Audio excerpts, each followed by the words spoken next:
আসছি। আপনার নাম কি? আব্দুল কাদের। বাড়ি কোথায়? বাড়ি মান্দা থানা, কোন এলাকা? ইউনিয়ন? কালিকাপুর গ্রাম? ইউনিয়ন, কালীনগর। আপনার বাবার নাম কি? হাতেম আলী মৃত। এখানে কি জন্য আসছেন? বিয়ের কথা হয়েছে তাই। বিয়ে করার জন্য আসছেন। হুম। আপনি কি করেন? পেশা কি আপনার? আমি পেশা সংসার দেখাশোনা করি। আর অন্য কোনো পরিচয় নাই? আপনি মেয়ের বিজেপির কার্ড বাড়িতে দেখাইছেন? কোনো পরিচয় দিয়েছেন নাকি? হুম। আইডেন্টি দেখাইছেন? নাই তো ভাই আমার ওটা। নাই মানে? পরিচয় দিয়েছেন কি কেন? পরিচয় দিয়েছেন? বিজেপির কথাই বলছি। তা কেন বলছেন? আপনি কি চাকরি করেন? না, হ্যাঁ? তা চাকরি করেন না, এটা কেন পরিচয় দিয়েছেন? এটা কি প্রতারণা না? আমার ভুল হয়েছে, এটা অন্যায় হয়েছে। গ্রামের মানুষরা কত চাকরি করে আর কথা তুমি খালি ভুল ধরা পাও লেখাপড়া চেংরা তো ভুল ধরা পাবো তখন সোল আল্লাহ ঠিক করে চাকরিতে চলে আসে বিদেশতে এই সোল আচ্ছা। আসে আমি বলছি বাপু এরা হয়তো আর তোর সাথে গপ্প আছে কিংবা আমি তো 2 লাখ টাকা দিয়ে দিচ্ছি। আপনার কয় ছেলে মেয়ে? একটা মেয়ে আমার সরক তুমি তো 2 লাখ টাকা দিচ্ছি জামাই বলে চাকরি করে এই চেংরা। কাকে টাকা দিয়েছেন?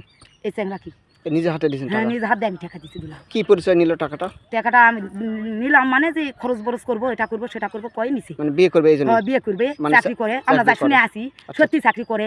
আচ্ছা আচ্ছা আমরা তো আর জানি না যে চাকরি করে না আচ্ছা, মানুষের নাম ভাঙি সেটা জানি না। আচ্ছা আচ্ছা। যখন চলে আসে তখন কথা তাহলে কালাই তা আরো যাচাই করে লাগবে খোকলা বলে খাচ্ছ তুই টাকা দিছি কেন কত এটা কতদিন আগে টাকা দিয়েছেন? কতদিন আগে? এই টাকা দিছি প্রায় মাস কেন খস। 2 লাখ টাকা দিয়েছেন? হ্যাঁ 2 লাখ টাকা টাকাটা মানে কিভাবে মানে ইয়া করলেন, ম্যানেজ করলেন? গরু বেঁচে দিছি গাই আর আমার আর এখন আর আছে আমার 3-4টা আর গরু সেট আছে আমার। আচ্ছা আচ্ছা আর বেশি টাকা দিছি আচ্ছা আচ্ছা। তখন কয় কথা যে তাহলে কালা কয়ে যায় পাড়াত যায়। দুপুর 12টার দিকে জানতে পারি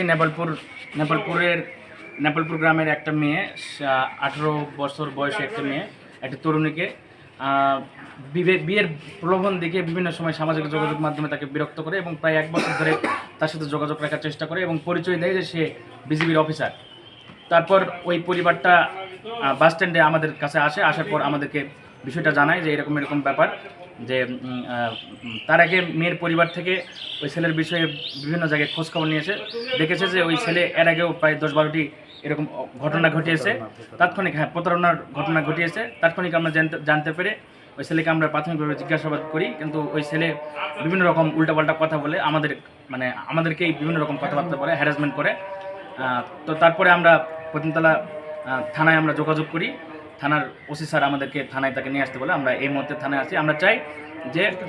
আমরা চাই যে এরকম প্রতারণার শিকার যেন আর কোনো মেয়ে আর কোনো পরিবার যেন না হয়। অত্যন্ত ভালো একটা মেয়ে এবং পরিবারটা মানে গরিব পরিবার, তো সেই সুযোগ নিয়ে এই অসহায়ত্বের সুযোগ নিয়ে এই প্রতারণাটা করার নিয়েছিল।